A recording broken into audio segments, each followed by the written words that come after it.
Welcome back to What Problem Are You Solving? The best free innovation podcast. Everyone, Oh, I see huh? that. I see that. I seen Giving you all this free stuff every Monday. So Free. good to be here. How much would we charge if it wasn't free? Ooh. Ooh, boy, We've had this conversation, haven't we, John? that is a great question. Probably one we should A, explore tonight. B, C. Always be closing. Nice. Gotcha. See, I'm learning. It's taken me a while, but I'm learning. So good to see you guys. Well, we're doing that. We're doing that conference at South by that you're going to pre-sell it, and I guess you're sort of dropping a. Sounds like you're dropping a Patreon Patreon feed tonight. How great would that be? Hey, so listen, check this out. I connected with the guy, and I think I tagged you in the conversation at some point, Adam. The guy who created Udemy is somehow connected to somebody, and he now runs Maven, which is another like build site. And I'm thinking, ooh, John and I've been talking about taking our stuff and building it into a class for a long time.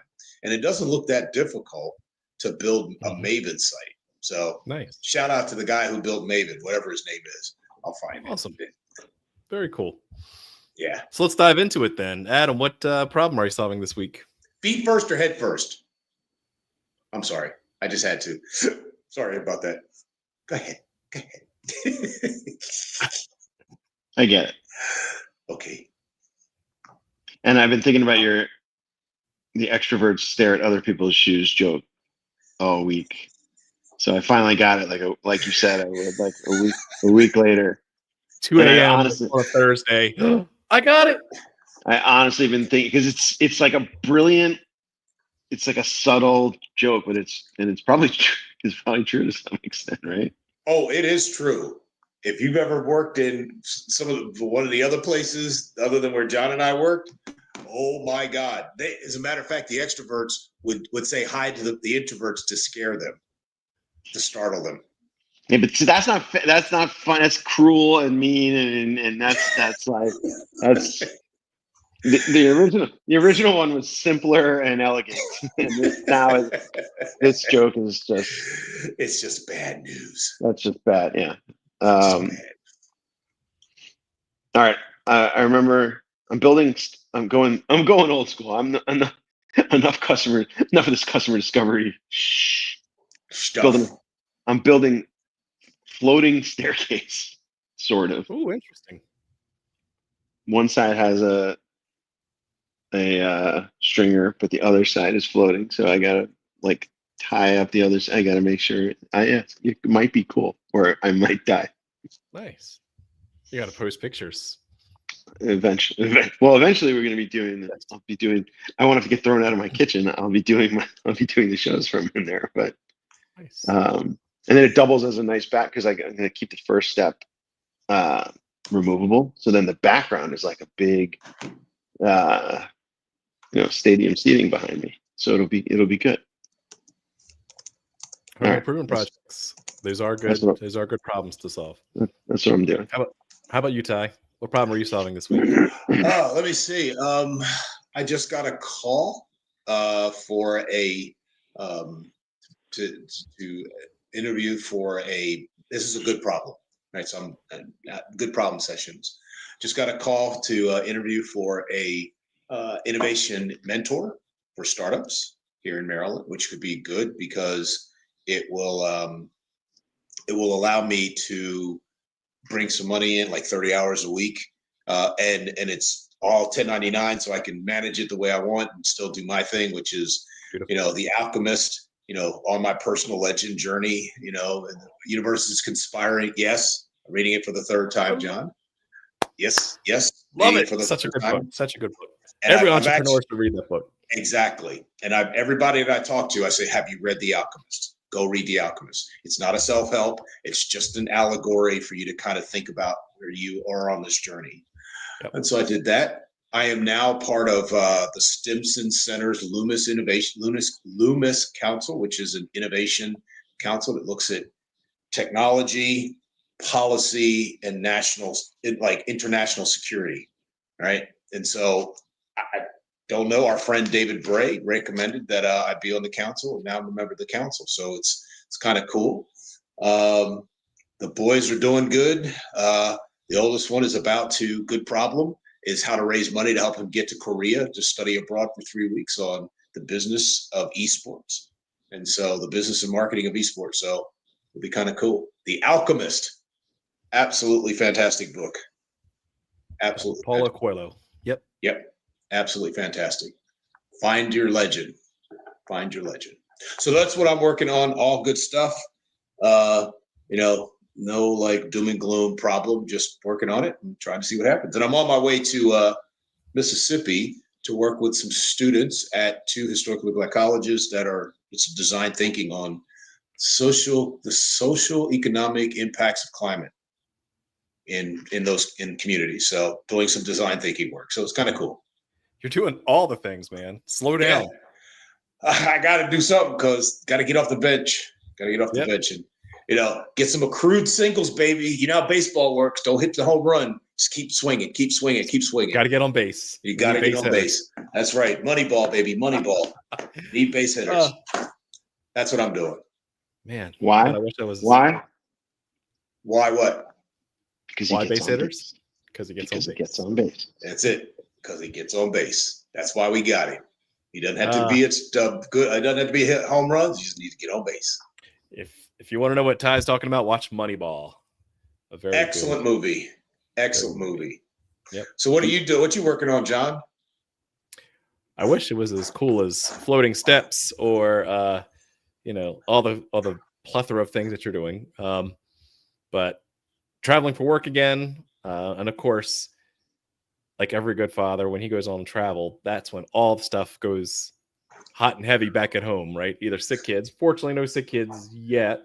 But it's a busy week with extracurricular activities. It's crunch week. My oldest daughter is in a play that's this weekend. So of course, late nights practicing, and mama's on her own to drive everybody around. So get in the car, get in your seat, stop talking. Yep. So whatever it is, it's my fault. And I personally own that, right? I did it. But in all seriousness, right? That is part of the job to be done, right? That's part of the social emotional part of balancing. Yep. Being a parent, being a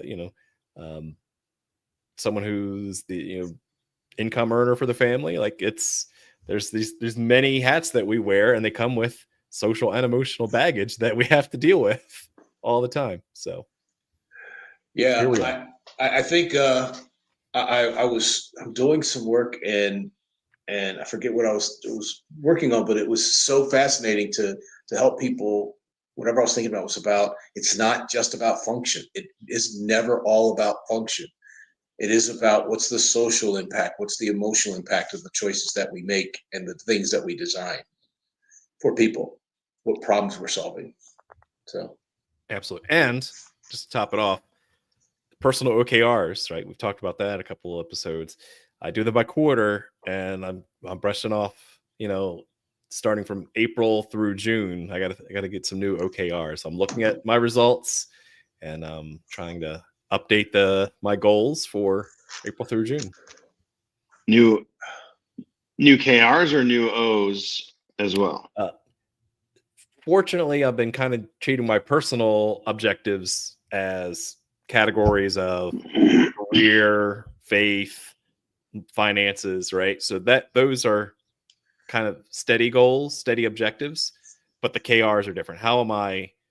What am I doing to actively improve those things? And what didn't work from January through March? What do I need to try different? So I'm setting new KRs in general. There might be a few new objectives added in here or there, but for the most part, they're more categories. How do you know when you're done on a KR? Great question. So you hit every KR should be numerical. Or you don't.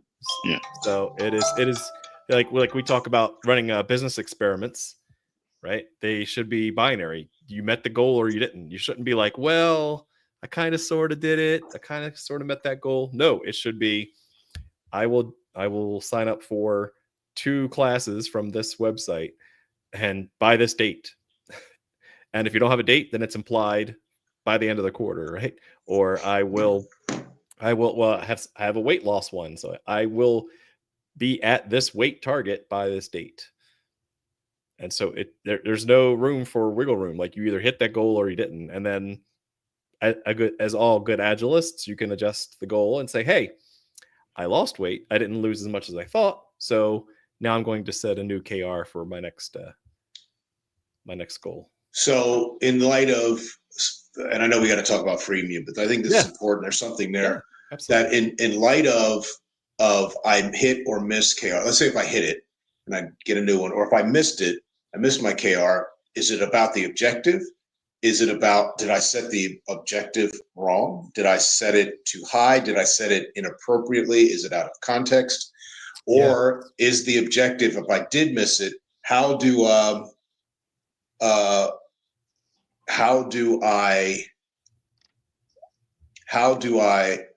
understand that I didn't get it? Is it because something socially went wrong, something emotionally went wrong? Right. If it's a numeric, that's fine. You can, so it's kind of just a flat experience, right? You just get that. But why didn't I get it?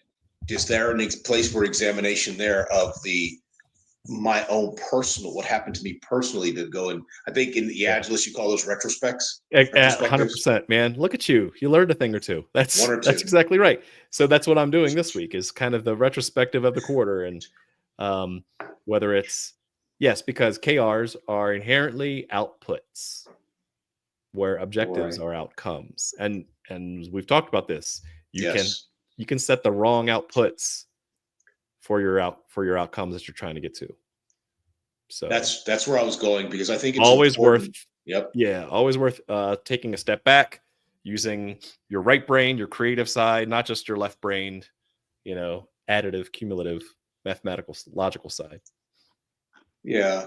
I think it's important. I think this is I thought you were going to go with this in the retrospect, and what you just said was for founders and for founders and startups. And Adam, I'd love to hear what your thought is for founders and startups that we deal with. Do they have the courage? Do they have the space to take, I didn't hit this, in their retrospect, to go and say, I didn't hit it, got it. What's the emotional impact on me? Or are they so left brain logic that they say, I just did it because John got in the way and John didn't give me everything that I needed? Or did you go talk to John at any point during this process? Did you say to John, I need I need your help, right? I'm doing a leadership. We're in the 6th month of a 9-month leadership program, 7th month of a 9-month leadership program where I'm part of the faculty. And we're literally month 7, people are starting to go, oh my God, I need other people to understand my leadership dynamic, that I've been with these 12 people for 7 months. Maybe I should talk to them. You think you might want to might teach you something about how you show up as a leader. All right. You ever see My Cousin Vinny? Yes. At the end, when she's like, he only won the case because she helped him, and so then we'll have to, and then he's going to keep winning cases, but only when someone else helps him each time. It's a very special ending to that movie. All right, cool. That's really good point. Or are they tied to vanity metrics? So they just ignore it. Hey, everything's going up. Everything's golden, right? Yeah. I lost weight. Well, we didn't say how much. We just lost weight. So if it's 1 or if it's 50, we met our goal, right? Well, not good goal setting. Let's move on. Let's talk about business models. You could argue that the trend is, or you're getting, I don't know. Yes, but because startups need that too. Like in the beginning, you're a glass half full kind of guy. I see that. You need, but not forever. Eventually, you got to. All right. And John's libertarian brain is like, no. Burn it to the ground.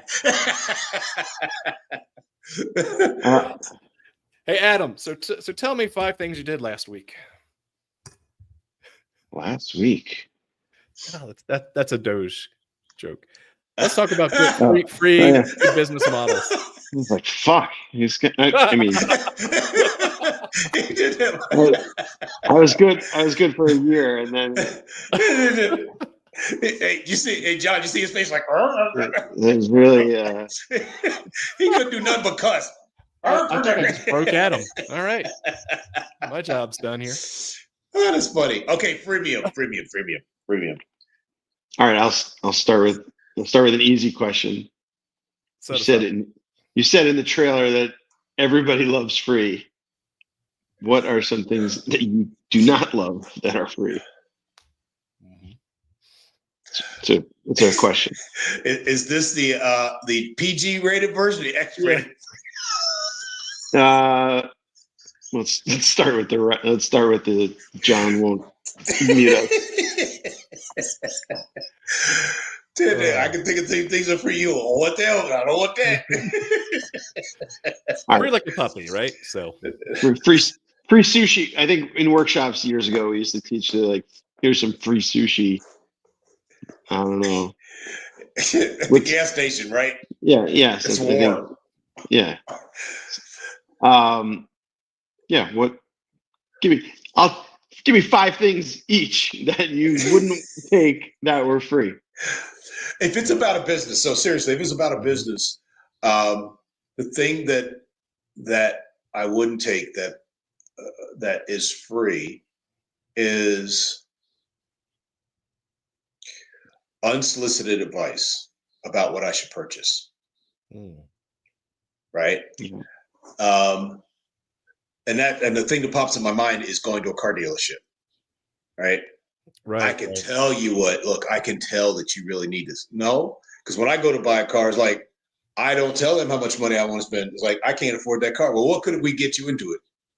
I don't know. That ain't it. But you can keep talking because I know exactly how much I can afford to spend. I like that car. I don't need a car. I want a car. There's a big difference between that. And it's aggravating as all crap to have this free consultation, which ain't free. Mm-hmm. So that's one thing that I don't. Keep going. Well, yeah, actually, that's another one. That's one of my pet peeves is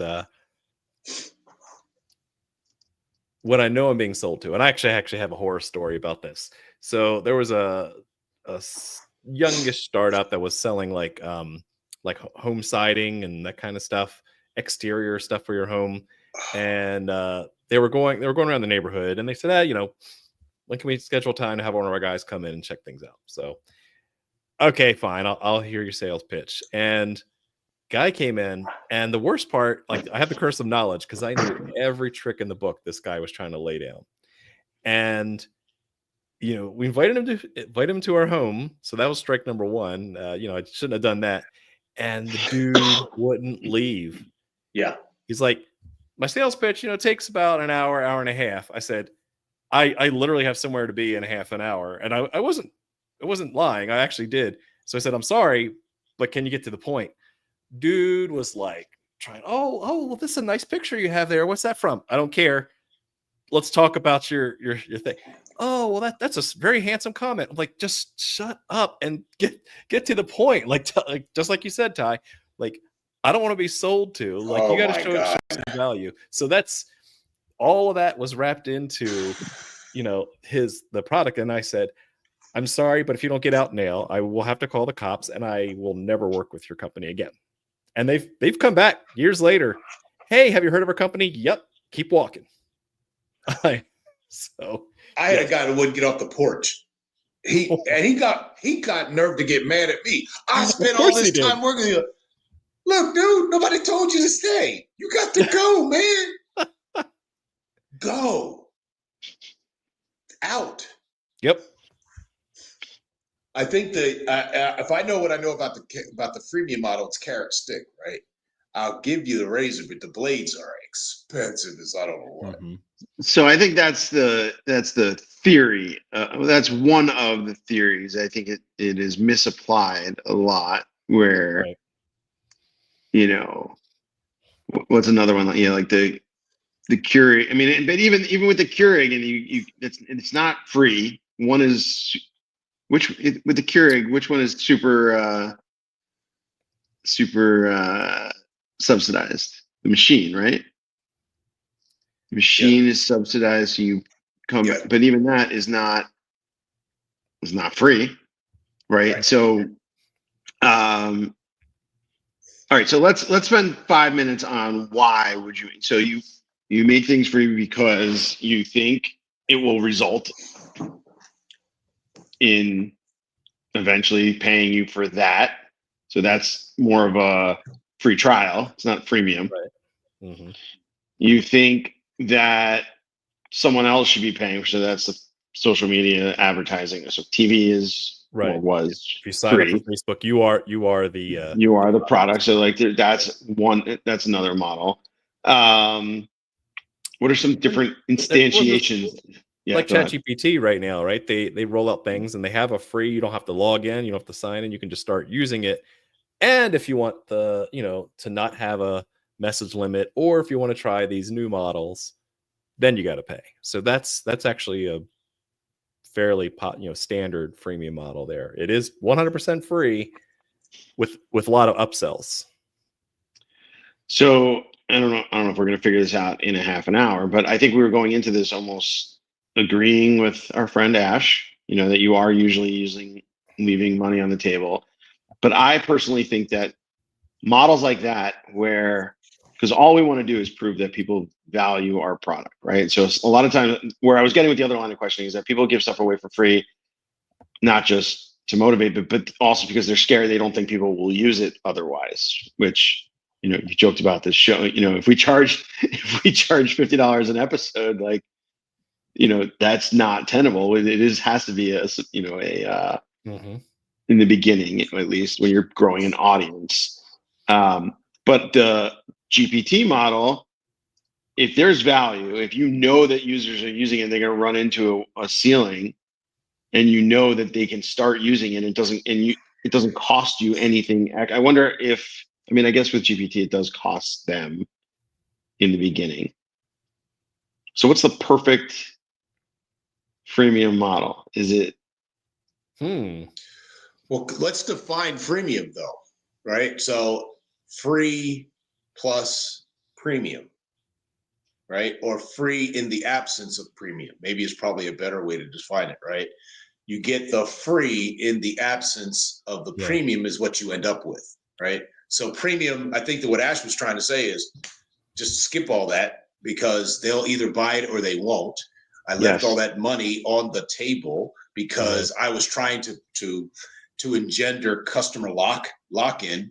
And I'm wondering in the chat GPT, they sunk so much into it. I mean, there's a lot to be said for what's the John, you've actually quoted the user statistics for chat GPT, like in the first month, it's like 100 million users in a month.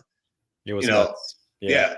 So most SaaS models will never ever get to 100 million users. And so you're trying to drive those to the 100 million users. So what Ash is probably saying is, forget the drive. Either they're going to get it or they're not. If you love the problem that much, you have that much faith in what you're trying to do. And so it's a freemium model is the ramp up to that intersection point where you're like, good, stop it.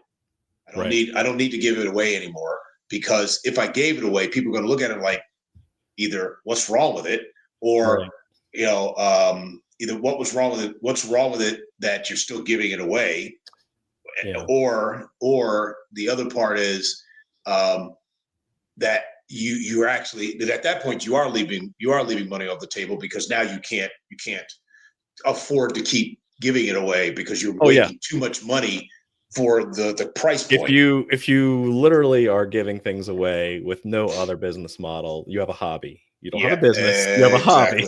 Exactly. Well, you have a charity if you're giving. You're giving a charity. Exactly. You have a hobby. But I think, again, we're going to jump in a little. We'll find the lane here in a second. But with GPT, it wasn't just the marketing. They actually needed people to use it to make it better for the Yep. and they knew that. So it's like there's a strategy where you're bringing in users, you're bringing in learning, you're bringing in something other than revenue. And I guess this gets back to the same old adage about you are the product. So that in that case, it was the same as Facebook was, and they were giving their data, they were training, they needed real humans to teach it. That I don't know if, I mean, maybe people would have paid right up front. I So doubt I've been 100 playing. million. I doubt 100 million people would have done it though. So I've been playing with this idea about the business model canvas, and so what we're talking about a freemium as a business model. And I don't know why it popped in my head, but I was talking to somebody trying to explain over the phone while I'm drawing it, or they're talking it through in a business model canvas. And the thing that hit me was we usually start with customers, and I'm going to be apostate, right? A heresy, customer. Yeah, that's my 10-cent word for the day. You have the customers and the offer, and you're trying to manage what that is, right? That's the first thing we start with. But if the hypothesis is if the cost is greater than the value extracted, you have a hobby, right? If it's a one-to-one, you have a one-to-one. Thank you. If you have a one-to-one cost to revenue, you have a public good. If you have a 1 unit of cost to 1.5 of revenue, you have a lifestyle because you're just going to have enough to go on vacation. But what we're trying to do is to get a 1 to 3. What if we started with that and put that in the equation right at the bottom from the beginning, and then build the top 7? Because at that point, now you're like, what would it look like to have ChatGPT give? Why are they giving it away? Because they're trying to build a 1 to 3, or in their case, a 1 to 1,000 model. And so in their iterations of their freemium model, they're building up to a paid model that has a 1 to 3 or 1 to 10 or a 1 to 15 or 1 to 50 or 1 to 1,000 cost to revenue structure. And so they have to figure out all the things, all the activities, all the resources, the partnering to provide the value proposition for those customers, which for them was, I need a ton of data to build out my large language model, because my entire thing is built on a large language model. Right. And so I'm willing to give it away very early to build to a 1 to 50 cost to revenue, which means that in the beginning is probably a 50 to 1. But knowing that I'm transitioning from there in my product life cycle from a 50 cost to 1 output of value, I'm now morphing that thing. And so agile engineering, every 6 weeks, I'm going, are we moving closer to 1 to 50? Moving away from 50 to 1 to 1 to 50. And what am I trying to do to get there? Part of it means that my current business model is we had to give this stuff away. So we have to capitalize this big. I'd be curious how much money he had to spend up front. He had to capitalize OpenAI to get it to where it is now. Yeah. So I think you hit a good point there that I don't want to miss. And you and I have talked about this in our training that business models usually have the shelf life of yogurt and should be, revalidated as often. So to that point, right? If you have a free or offset asynchronous business model, they're like, hey, I need to give the product away so people know how to use it, so I get some return customers. I need to do that. Great. So all good startup coaches would say, until when, right? You need to know that you just can't give away free forever. Right. But you're taking a calculated risk that because even that business model is an experiment, right? You're running free as an experiment at that point. But that's not so. Okay. I think I found my place. That's not freemium. So freemium specifically is just the assumption that free users will convert to paid. Right. Exactly. Full stop. Yep. Any other discount, loss leader, opening up for a limited time only to everyone in the assumption that other people then will come on as the 3x or the 10x is not freemium. It's just sort of a free. It's a It's a soft launch. It's thank you for clarifying that, because that is absolutely one of the ways that I was going down. I was also treating the free tier as you can't give free software away forever either, right? Because it just costs money to run the servers and all that too. So it doesn't have to be, again, if you it's funny because we still residually deal with like eyeball, like the AOL eyeballs model.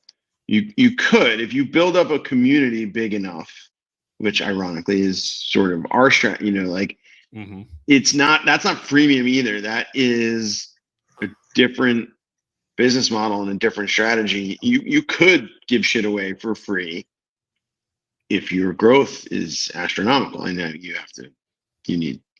But is there a difference between giving it away for free and freemium, which is, and I'm thinking free until premium is the way I can think about what you just said, because you're trying to grow enough of a user base, create enough traction, have people kind of banging on your door for it to you point that you go, yep, now's the time to execute. And now we're going to start scaling this thing, backing away from the free stuff, because I have enough people in the queue that I can go from free to premium. And premium, I don't want to give premium a bad. I think we're giving it has this like, oh my God, it's free to paid, right? In some respects. Well, that's just putting up. I mean, a lot of media companies have dealt with it, like trying to just put up a paywall. Like you can have free. Again, I would argue that the media model is not really. I guess it is ish freemium, and it wasn't by design. It has always been subscription or advertiser driven, and now I still see free to paid as a different business model than freemium. Like there are certain things that Facebook, for better or for worse, there's never, even once they scaled and once they retained people, it was still never meant to be a paid. I think LinkedIn's a little bit different. Some of it where you are paying for, LinkedIn Premium or something. Right. But the original social net, like I guess even Twitter started charging for the blue check marks. But I guess what was the ultimate? But yes, I would argue that Facebook was never freemium, even when they got literally the whole world on board. I would say that X or whatever the F you want to. Well, why do they do it? So any SaaS that's doing it, our friend Jen, she's literally struggling with where she's at now. And it's so funny. She's like, Tosh, shut up. Because I told her, like, I've known her for like 3 years now. And I said, Jen, anytime you're transacting anything where people are giving you stuff, you're no longer whatever you think you are. You're a data company. And basically, you're collecting a lot of information that you're asking people to come on your thing in exchange for something else. And so that you give that stuff away. So if you continue to your point, Adam, that if it's freemium, you're doing it because it creates a wealth of resources for me as the provider to do something else with, that you as the user only has whatever you're going to do it, particularly if it's like X or Facebook or whatever one of those. I'm interacting with it. They are collecting all of my stuff. I get all the goodies, unless I want the little extra, but I get all the goodies because I have given away my right to all of the data that they collect based on, the data on about my interactions. Yep. I've just given it away because now I get something out of it. I'm getting something out of it, to use your definition, like how you've described it, which I agree with. I have no problem with it if it's not pay until, or use free until I get hooked and I can't live without it, which is why I'm paying $20 for ChatGPT, although there's all these other alternates out there. Exactly. Is it freemium if it doesn't change? If it's just it's the same product you're using? Is the freemium just the paid piece, or does the product have to change for it to be freemium? If there's a free tier and a paid tier, then I think it's by definition freemium. What if it's not different features? it's the same exact thing. I don't know if this Example? matters at all.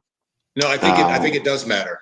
Example being, Like trying to think of something that throttles after. I mean, like if your 5G or if your oh, internet was Oh, free sure. for No, the you have free unlimited data on your phone like until you hit 20 gigabytes, and then we'll slow you down to a crawl. It's still free, but you're sipping from a straw at that point. but if it was just no, forget about the throttling. If Okay. my phone bill was free for the first 500 minutes, Mhm. but then they charge, but I got the exact same service after. It wasn't like unlocking new features that I'm paying for. Is Right. that freemium? do I Or pay is for the that extra, the 501st call minute? Am I paying for that? Yes. Yes. you're not paying? Then yes, by definition, it's a freemium model. I guess I'm thinking maybe you're thinking like donationware, right? So the joke on the tech forums is like WinRAR. If you ever heard of WinRAR, it's I have you ever zipped remember. a file on your computer? Yes. It was a competitor to like zip files, but the joke was like they had shareware and nobody paid for it, but it didn't. There was no decrease in functionality. You could use it. It just had the little pop up that says please donate. Um, but it had the exact same functionality. You could still use it, no expiration, right? And so it's almost considered donationware at that point. Hmm. Hmm. Well, Pay What You Wish was sort of a few years Yeah, ago became that's a true. big, because people were kind of uncomfortable with charging, but then, I mean, I think there were some experiments where Pay What You Wish. I think our friend Dan actually ran some Pay What You Wish. Let me look at it. You two talk Well, amongst yourselves for 30 seconds. here's one. Is this a freemium model? Wikipedia. Mm. Is Yeah, Wikipedia a freemium model? it's Because almost a donationware. Yeah, right, exactly. and I get premium. So my wife, being a teacher, it's like hated Wikipedia, just hated because it was just a bunch of nonsense, 15 years ago. But now they have somebody who sits behind somewhere, and you can pay 10, $20, whatever. But somebody sits behind somewhere and says, "Is this good information?" And then you have community saying, "Is this good information?" So like, I want nothing political, just pure science. Like, please tell me about water and all the science that goes along with water. And it has all of these citations at the bottom. That is premium stuff. That heretofore I'd have to do it, but now we can go to Claude or Anthropic. Are they the same? Claude and Anthropic, are they the same? No, they're different. Yes, they are the same. They are the Yep. same. Okay, that's what I thought.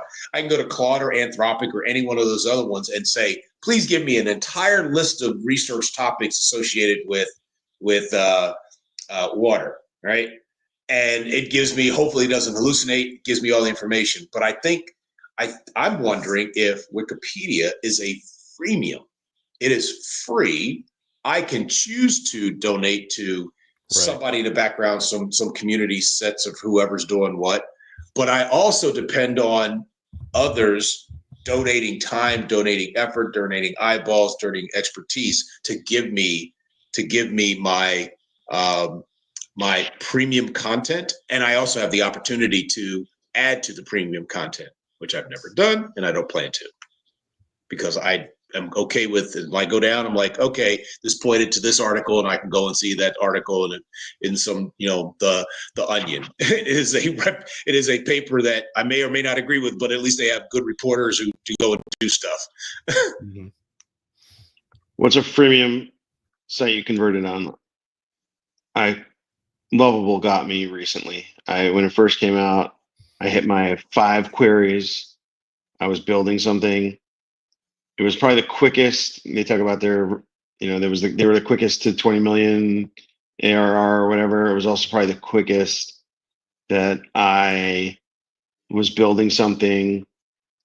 And there's like, you can wait a month and your credits will be restored, or you can keep building. And so that was probably the quickest I converted. I think that's like a pure freemium play. Um, what's Oh, what's the quickest, or like, or you're over your credits? You like, all right, yeah. What's the quickest you've ever converted from free where you actually thought you were just gonna? Because like even the Google stuff, I would not argue. Like they started charging, but I don't even know if that's freemium. That's almost more like BS freemium. Like we got all your data now, and we're gonna start charging you for Gmail. Like you could switch, but we'll come. All right, we'll loop back to the. I We think have you're you actually on. I think you're onto something. I mean, I never had considered that that freemium. Yeah. Okay. Well, we start off this conversation. What's the thing you hated most? And John and I both had this like sales experience, which is just like punch me in the face, please. It was a very emotional experience. What I heard you say, Adam, is there was at some point with Lovable, they got me, they hooked me. I was in love with the product. And as part of the conversion that maybe Ash is talking about is at what point can you provide something free that you are converting? People convert themselves. You don't have to put a false stop in the process. You're like, remember what did Steve Blank say? You know, you hook them up when you get an 80% product. They're like, no, I need it now. Please put it in my arm. I need that now. But it's not good. I don't care. I want that. I'd be willing to pay to get that. So maybe good freemium models are the ones where it is not a forced firewall. It is an experience that people go, holy shnikes. Because that's what happened with me with AOL. Yeah, shut up and take my money. That happened with me with OpenAI. I was willing to pay the $20. Yeah. What else, That's John? fascinating. John? Yeah, I'm sure there's been quite a few. I'm just trying to think. I mean, some of the other ones that come to mind, like Peacock TV, right? That's like a competitor to Netflix and Disney Plus and all that, right?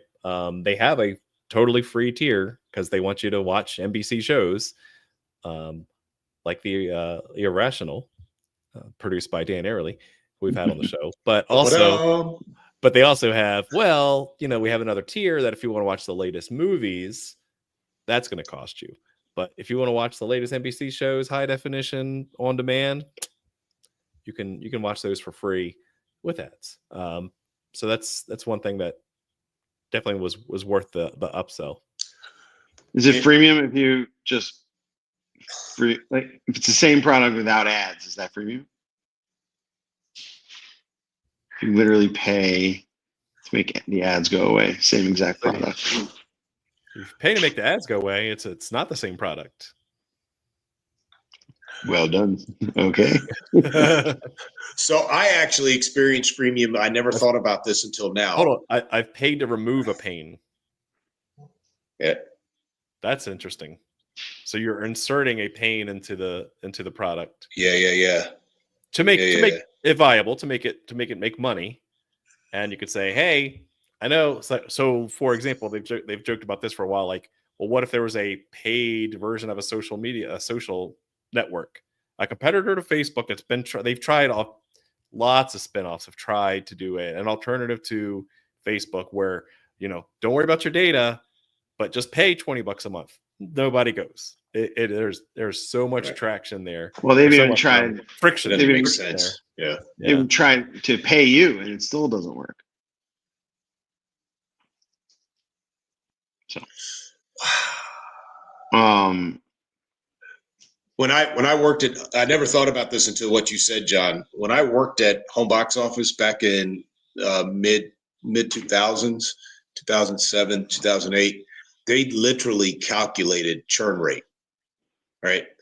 They would say, "I'm going to give you," to your point, Adam, "I'm going to give you to test the market. I'm going to give you access to everything that you get if you had premium HBO, Cinemax, and all the rest of them."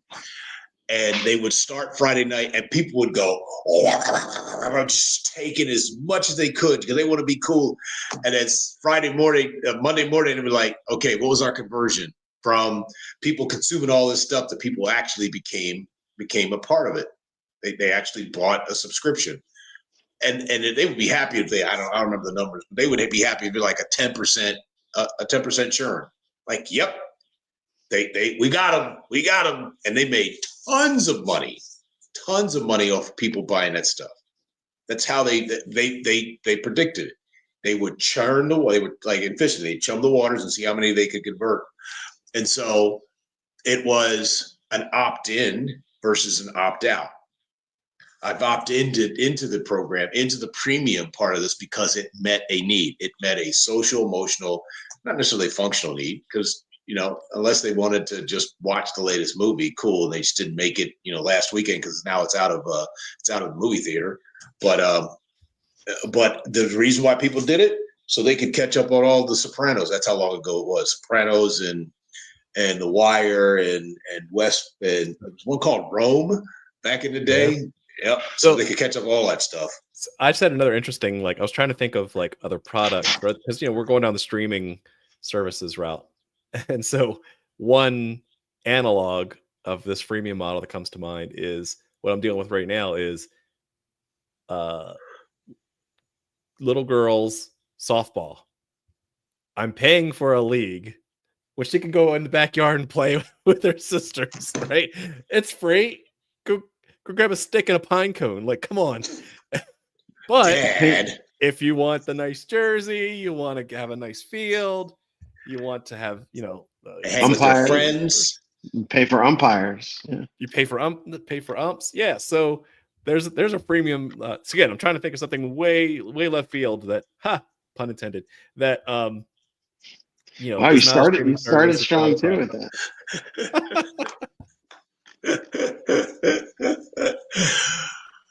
I think the freemium model is an interesting one. I'm actually, like I told you about what I wanted to do with the business model canvas because any of the models, and I just saw this thing because it's always interesting when you see how many different business models are out there, how people articulate them and say, here's a business. What did Osterwalder call them? Business model patterns.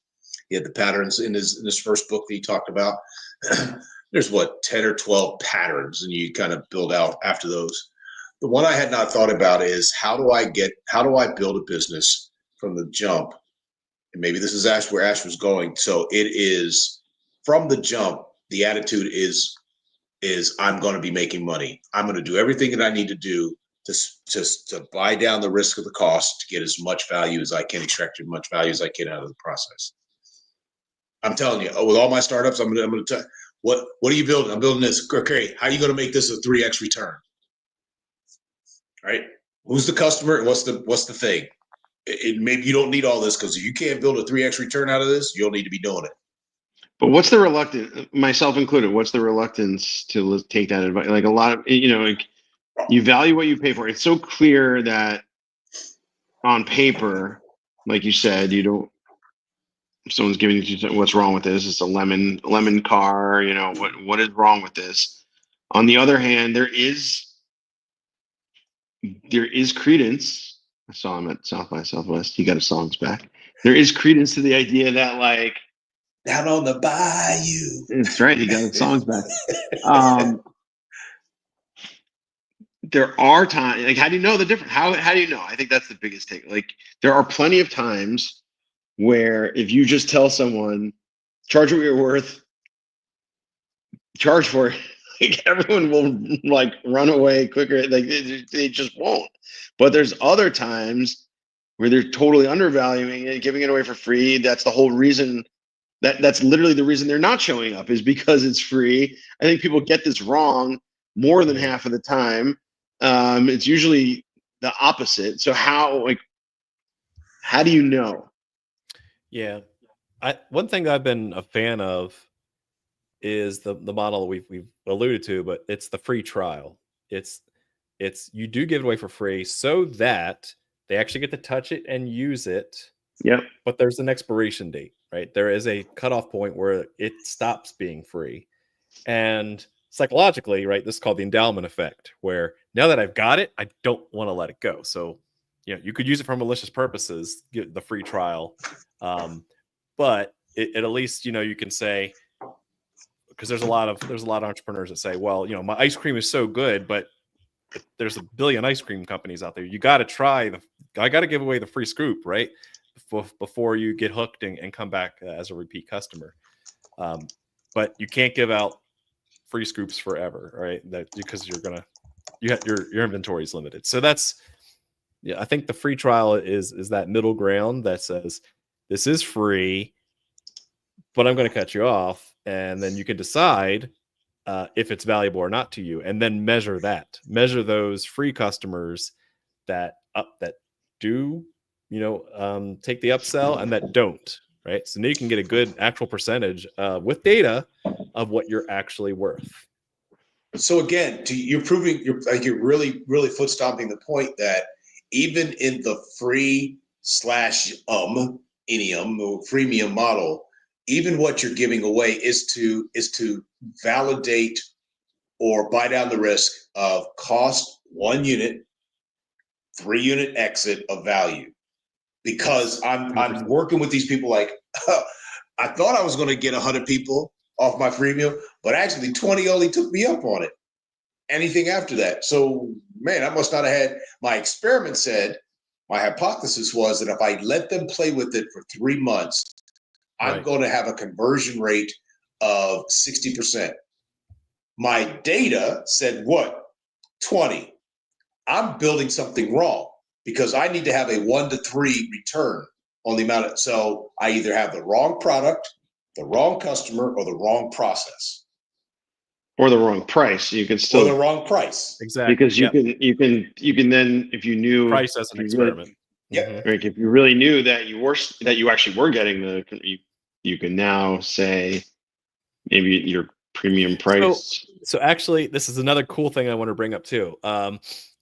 This is, no, it's not quite freemium. I mean, you could apply it to freemium, but then how do you do pricing, right? Because you may have multiple tiers, right?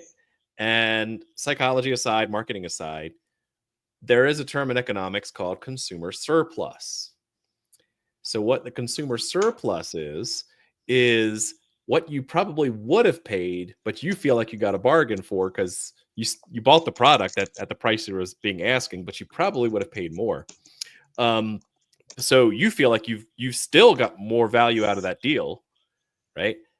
Here's a perfect example of this. In an episode of Freakonomics a couple of years ago, some economists got a hold of millions and millions of transactions from Uber. They were able to actually, for the first time ever, get access to Uber's database to see.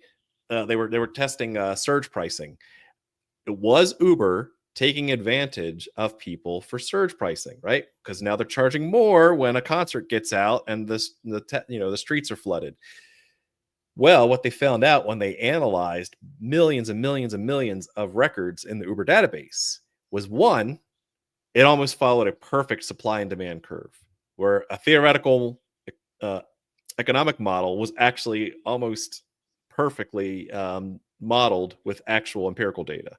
Two, they could also measure those who looked at the price first and then backed out of the app for surge pricing. So they could see who saw the price and got sticker shock and was like, nope, I'll walk. Versus those who saw the price and said, yeah, it's still worth it, right? And they were able to build a customer model and basically showed that writ large at the macro level, Uber could be raising their prices even more, especially during surge pricing. In other words, they're not the greedy company that they seem to be. With data, customers were actually willing to pay more for surge pricing, but Uber charged them less. So the customer won, even in surge pricing, the customer felt it was a good value. They're getting that extra icing on the cake. And so back to the business model, when you go from 0 to 1 or whatever tier up above that, right? You have to think about the customer still has to feel like they're getting the better part of the deal. They're getting value out of this. To your question earlier, what product was you're like, no, that's done. That is so worth it. Shut up and take my money right now. Like that. That's where customer value comes in, or customer surplus, where you need to find that sweet spot. And there's also companies that will continue to optimize and just say, we can afford to raise our prices even more and lose customers because one high paying customers is better than 2 mid paying customers. the Disney World, they're thinking that Disney is trying to look at that now. The prices have gone up on the tickets for the parks, and so they're wondering, are they trying to push people out because the parks are always crowded? Eventually, you pay $600 for a ticket, then you're not gonna have everyone go to the park. Scott Galloway does an interesting talk on that. That's just how everything is just. I'll post it here. It's basically just like Can't wait to see it. Yeah. everything is for. Is price discrimination ethical if you're still pricing under the?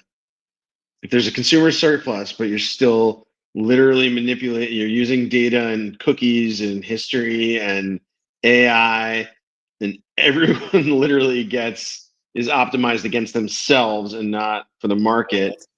Is it ethical as long as that person is still paying less than they're paying more than the next person? Wearing my economics hat, absolutely 100%, right? Because the market will determine what the value is, and the opposite's true. The market will say, that ain't worth that. I'm not going to pay that, and you'll go down. Here in the DC metro area, we have the easy passes that are variable rate. And if there's an accident, congratulations, those fast pass lanes are now $40. But someone doing the math could say, I could sit in my car for 2 hours, or I could pay $40 and be home in 5 minutes. It's worth it. And pay well, but then it's the same price for everyone, though. But imagine, like, if now you're talking hyper optimization, optimization to the individual. Is that ethical? Absolutely, because it's going to know the things that I want. I mean, Amazon changes the prices, hundreds of times a day on the products, right? Right. So that's great because it gets me the value of the product that I want. This is interesting because you got me thinking. I was listening to the radio today, it was NPR, and they were, I don't know, maybe I don't know where it was. Maybe it was just listen to the radio, it was news, and they were talking about AI and AI constructing the brackets and whether or not the AIs could predict the brackets. And the guy who put it together, it was like they were hallucinating all over the place because they had matching teams that don't even play each other in the final 64, and he just went and put it together. And so this, it makes me very curious about what's going to happen with you apply some artificial intelligence, these agentic AI, these agentic agents that are going to be coming in and be making some guesses and choices as they learn quicker in the learning cycle, whether or not they'll be available to make some of these dynamic pricing changes that will inherently change our business models going into the future beyond what we know now. Because in the background, the engines of choices, the engines of optimization will be changed that will be different than some of the economic models that you all, as the engineer with an economic brain and the lean startup guy with a degree in economics, and then this dummy sitting here going like, it's making me wonder whether or not it's really going to change some of these business models. Will freemiums be different in the AI environment? That's interesting because it might be free to add them, but paid for tie. Yeah. Oh, that's amazing to think about. Oh, can you? Oh my gosh, that's so cool. All the different tiers, offers, A/B testing you could do that and do it all at the same time. It just blows my mind. I love it. So Minority Report, that's what it was, right? I end up with advertisements as I'm walking down that are specifically hyper local to me, because the machine learning in the background, the computer that's doing things at hyper speed is making these choices. I saw a YouTube video about the difference between classical computing, ones and zeros, and quantum computing, everything everywhere all at once, and how much quicker it can do these with qubits. So if each one of these choices that we've been making about a human is a qubit, where are we? How are you optimizing with using quantum computing, optimizing economic price processes, using some kind of quantum computing. What does that look like? I don't even know. I'm actually going on the radio on Wednesday to talk with some folks, this woman, about artificial intelligence. I don't know what I'm going to say to her. I really don't. I don't know. I mean, she wants me to come in and have this conversation about AI and quantum and the impacts on the community and what it means. And I'm like, after this conversation, I'm kind of tripping. For real. Right? That's a good place to bring it home. Wow. Adam, what are your final thoughts? And does this segue into another topic? Yes. Honey, wait a minute. Tea or coffee? Yes.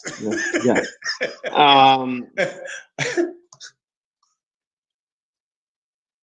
How should consultants, and I guess we're not products, we're services. How should consultants and mentors think about freemium? I just had a guy reach out to me today that's offering up something that I don't even understand. He's looking for some help. He wants me to talk to him the next couple of days. Cassandra's tired of me just giving it, like, I'm talking to this guy. She's like, will you stop talking to people? But how do I help somebody with a 30-minute, 15-minute conversation? They go, oh my God. Right. And I think all three of us have had these like, we give somebody 15 minutes worth of like whatever, and they walk away. That was the best thing since sliced bread. Can I work with you? Okay. How am I supposed to charge for 15 minutes? I can charge for an hour, right? I can get on contract. Become a lawyer. I knew you were Recruiter. gonna. I mean, that was too much of a setup. Right. Well, I didn't. I mean, you know, That's a good conversation to have. It's a conversation, and it's like, I don't know. I'm just talking to you, and I have a bunch of questions, and then it's somewhere these questions make people go, oh my God, this was so great.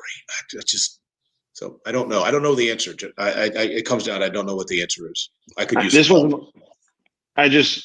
I will take my not just the setup, but now I remember there was a guy that was like sort of belittling people on LinkedIn, like, you know, how dare you ask me to speak at your conference for free? You know, I would never. And like other speakers who had, first of all, had no choice. It was kind of obnoxious. Like, yes, theoretically charge what you're worth, but then there's other speakers who are trying to break into the speak and like, of course, are going to do. But then I remember he like went on Jimmy Fallon or something. He was like so proud of himself, and it was like, obviously he did it for the exposure and not for the fee. And it was like, am I the only one on LinkedIn who sees how like? And I think I don't know if I asked it, but it was like, it was pretty, like, this guy was a purist beyond ashes. You're leaving money on the table. This guy was like actively belittling people. Like, how dare you even question that I would work for, like, I don't work for you for free. How dare you insult me, come to your conference when that happens all the time. So don't pretend that it doesn't. But then the second you get a chance to go on the cover of Time magazine or on Jimmy Fallon, so it's the same principle. And I just, of course, I understand why he did it. Like, it makes sense. Like, I get it. But I don't know, the smugness bothered me. Yeah, it'll be fun to explore that too. Mm-hmm. Yeah, I remember that one vividly. I wish I remembered it a half an hour ago. But so we'll talk about. Okay, so that's a great. We'll talk about the more controversial ones, or not even controversial, but like, you know, less clarity around. You know, kind of rambled through like the definition of freemium, but like, okay, I'll say it out loud, and then we'll give first. Doesn't mean give only or give for. It just means give first. It means pay it forward. I think we'll put some or attempt to put some clarity around some of these gray area issues in the next couple of weeks. I look forward to that. After spring break. Yeah. Ty, final thoughts? Yeah, it's hard. You know, free is, I think there's a part of me that free is a function and it's a function and a space. The only way I can and the space holds the social emotional space. The function is like it's enough to the point where I get paid and I can take advantage of it. And so I am not torn, but I'm curious about, to Adam's point, at what point do you hold your ground and make sure that you can say, I'm willing to engage in this conversation, but know that this is also important for me as it is for you, and we need to do something. I'll stop with this. I had a senior in the work that I do outside of this say, Ty, if you want to know whether or not people really appreciate you, make them give you something.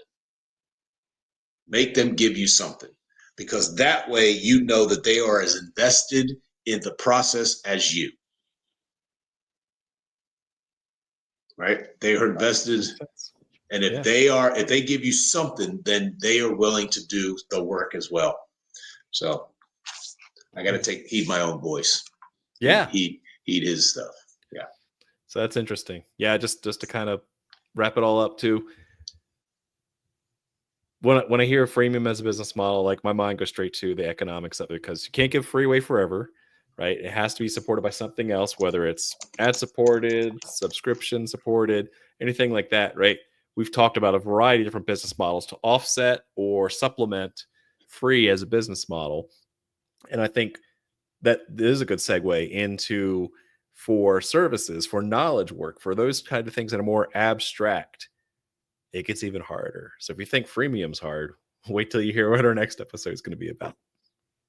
So that'll be fun. Looking forward to it. You guys are awesome. See you. Appreciate you, gents. All right. Talk to you.